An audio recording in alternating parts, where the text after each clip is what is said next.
Amados irmãos e irmãs em Cristo Jesus, mais uma noite nós nos reunimos para rezar, para abrir o nosso coração às palavras que o Senhor nos dirige, para abrir os nossos corações, para entender os desígnios de Deus para todos nós. Vejam que nós ainda continuamos nesse capítulo 17 do Evangelho de João. Nosso Senhor que reza, Nosso Senhor que ora pela igreja nascente, que ora pelos discípulos, que ora pelos apóstolos. E de um modo todo particular hoje, somos nós, de hoje, inseridos na oração de Jesus.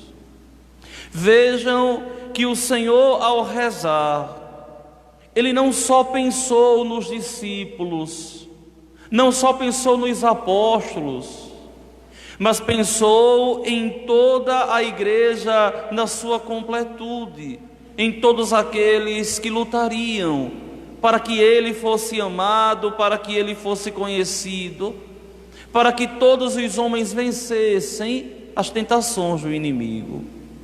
Observem que a oração é muito clara de Jesus. Vejam como o Senhor, orando ao Pai, rezando ao Pai, Ele fala: Pai Santo, eu não te rogo somente por eles aqui, os discípulos, os apóstolos, mas também por aqueles que vão crer em mim pela sua palavra. Esses que vão crer somos nós, que cremos, que acreditamos, que seguimos, que amamos a Deus, que se deu a conhecer, que se revelou aos homens há 2000 anos atrás. Uma experiência tão profunda, uma experiência tão mística, uma experiência tão conflitante, que perdura até hoje no gênero humano e vai passando de geração em geração, conduzida essa geração pelo Espírito Santo de Deus. Só que quando nós vemos esse texto, que é por demais rico e maravilhoso para meditarmos, nós temos que aqui entender que nós somos aqui o objeto da oração do Senhor. Ele rezou por mim, Ele rezou por você, Ele rezou por nós, só que com uma grande diferença. Quando eu rezo por você, quando você reza por mim, eu rezo por aquilo que você me pede. Ô Padre, reze pela minha filha. Padre, reze pelo meu casamento. Padre, reze pela minha mamãe que está doente. Vocês, quando rezam por mim, a mesma coisa. Quantos e quantos paroquianos eu já pedi? Rezem pela festa, rezem por esse projeto da paróquia, rezem por mim. Eu tenho, graças a Deus, algumas paroquianas que eu sempre peço que rezem pela minha vocação, para que eu não desfaleça. E qual é a diferença entre essa nossa oração e a oração de Jesus? A diferença é que nós fazemos uma intenção e pedimos para que a pessoa reze por aquilo que nós estamos carentes, por aquilo que nós estamos necessitando. Jesus, ao rezar por nós, reza para que nós nos salvemos, reza para que vencemos as tentações diabólicas, reza para que nós possamos ir para os céus. A diferença é que nós rezamos pela intenção sem conhecer o coração do homem, e Jesus reza conhecendo como nós somos. É impressionante mas por Ele ser Deus, por ser a onipotência divina, Deus, em sua oração, rezou por mim. Hoje aqui, rezou por você.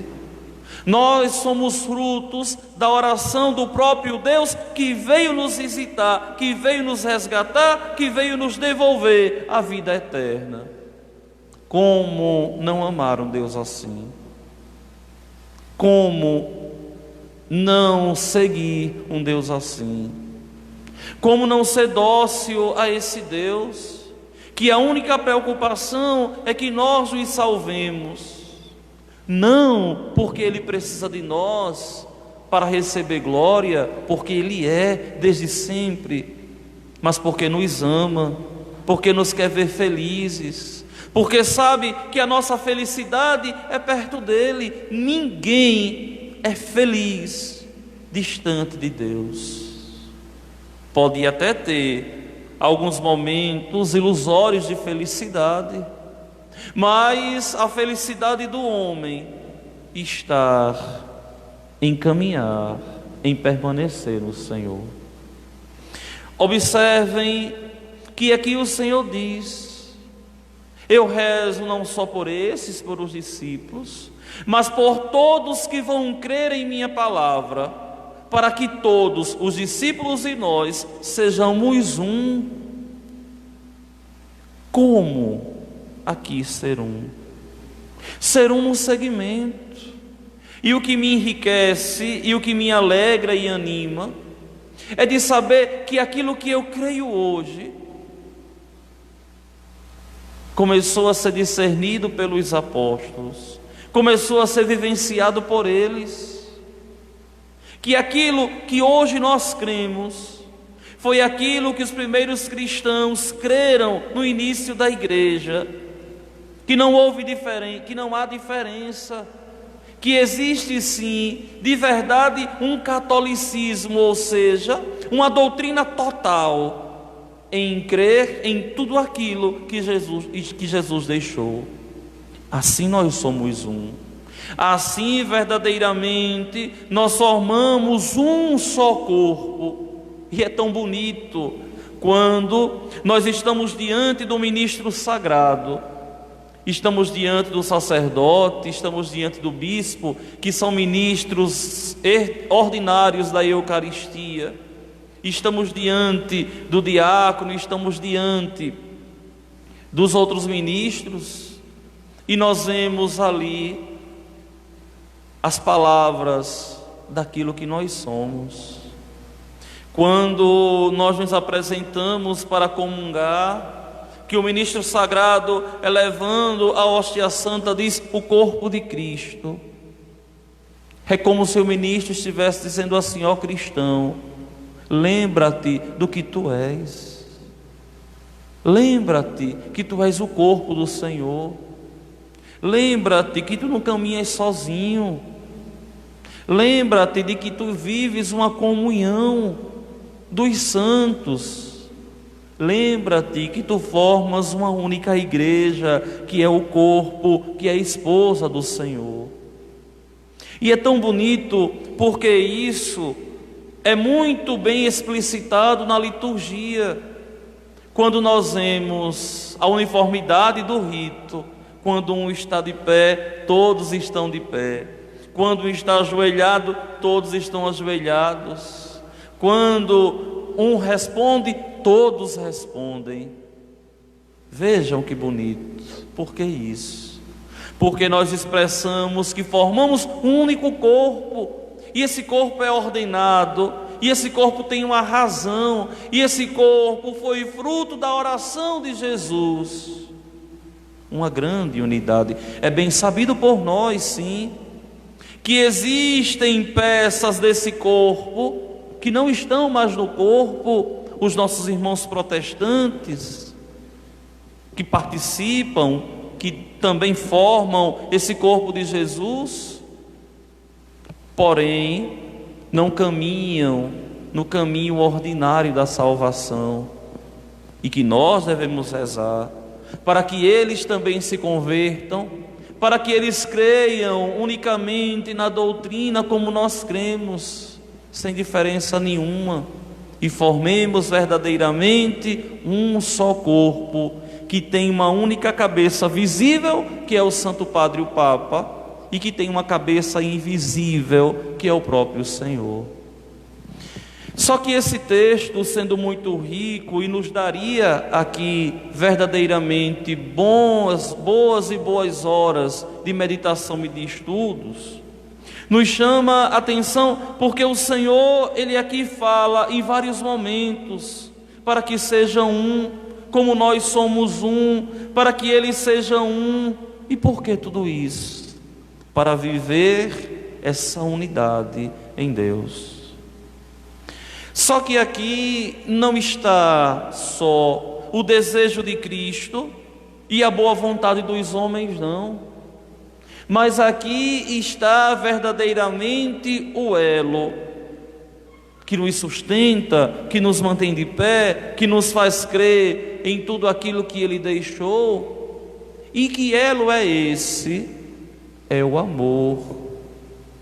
Não o amor sentimento, mas o amor que é uma pessoa, que foi derramado nos nossos corações. E quem é o amor nas Sagradas Escrituras? É o Espírito Santo de Deus. E quem é esse elo que une o Pai e o Filho? É o Espírito Santo de Deus. E quem é esse elo que une, quem é esse amor que nos une a Cristo? É o Espírito Santo de Deus. Esse amor que foi derramado em nossos corações. E vejam que aqui é tão bonito, porque o Senhor diz assim: eu dei-lhes a glória que tu me deste, para que eles sejam um, como nós somos um, eu neles e tu em mim, para que assim eles cheguem à unidade perfeita, e o mundo reconheça que tu me enviaste, e os amaste, como me amaste a mim. Ou seja, na força, na condução do Espírito Santo de Deus. Só que isso fica muito mais claro quando o Senhor diz assim: eu lhes fiz conhecer o teu nome e o tornarei conhecido ainda mais. É claro que hoje Jesus Cristo é conhecido infinitas vezes mais do que quando Ele veio, que se resumia a Terra Santa, que se resumia a região ali de Israel. É claro que hoje Ele é conhecido muito mais. E Ele continua: para que o amor com que me amaste esteja neles, e eu mesmo esteja neles.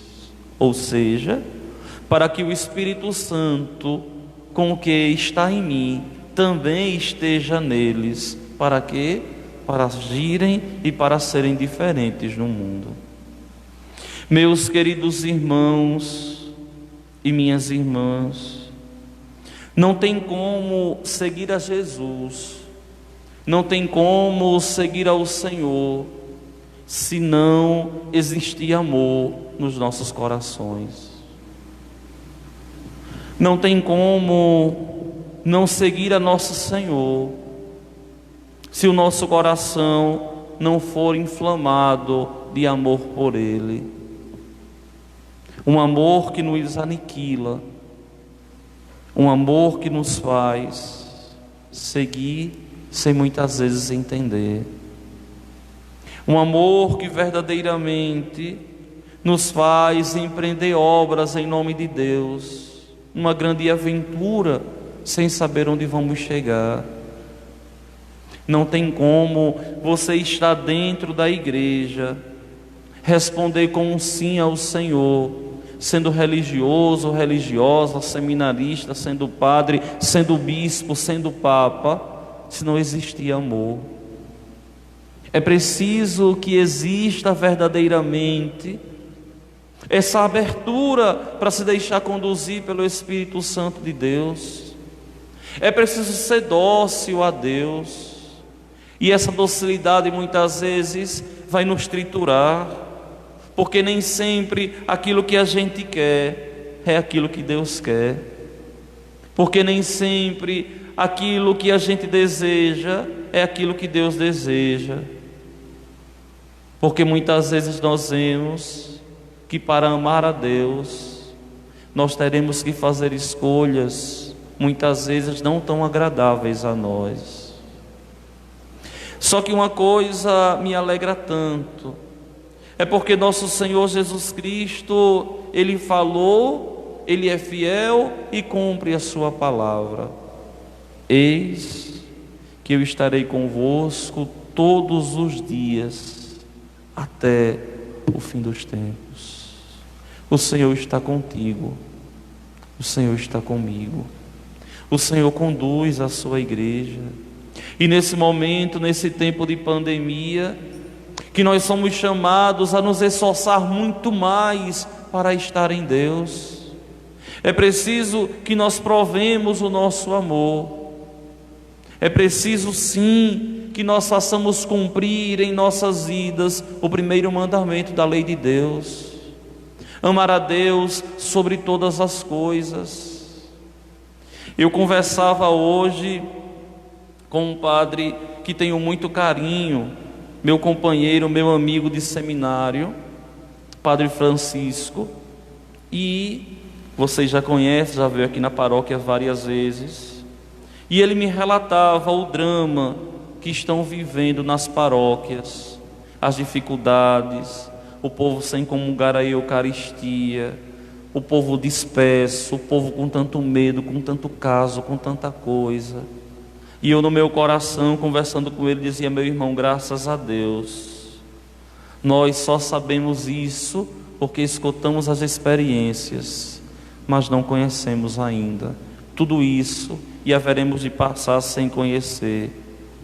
E olhava e desligava o telefone, agora há poucos minutos, e no meu coração vinha um agradecimento tão grande a Deus.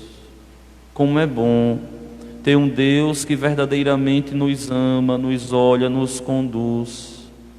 Como é bom verdadeiramente servir a Deus, porque aqui nós podemos verdadeiramente ser solidários com aqueles que estão passando dificuldades, estão padecendo sofrimentos.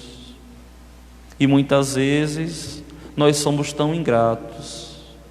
Tem gente que morre de preguiça de ir na igreja rezar quando tudo está normal, mas nem em casa tem coragem de rezar com a missa sendo transmitida.